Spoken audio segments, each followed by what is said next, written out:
Welcome to Action Verbs Part 1. In this lesson, we will learn 5 basic action verbs that describe movement. These verbs are walk, run, jump, swim, and fly.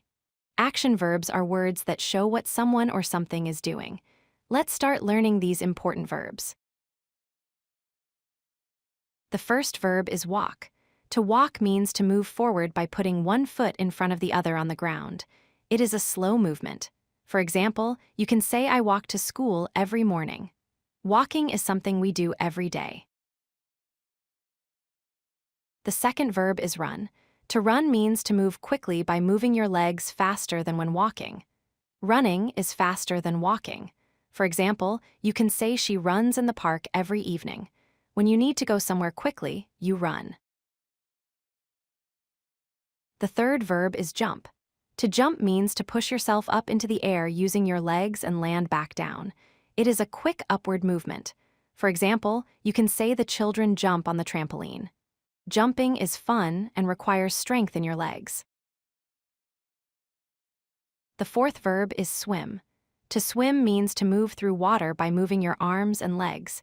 You do this to stay afloat and move in the water. For example, you can say they swim in the pool on weekends. Swimming is a good exercise and a fun water activity.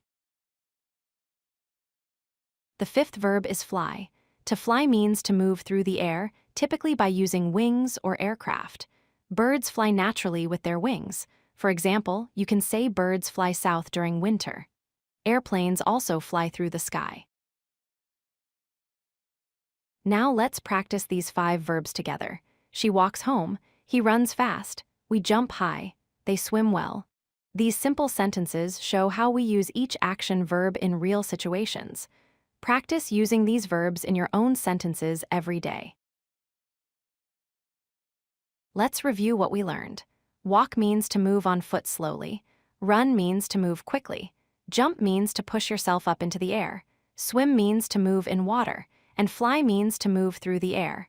These 5 action verbs describe different types of movement.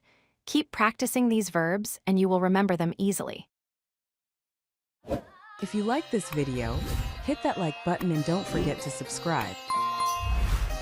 Visit codelucky.com for more such useful content.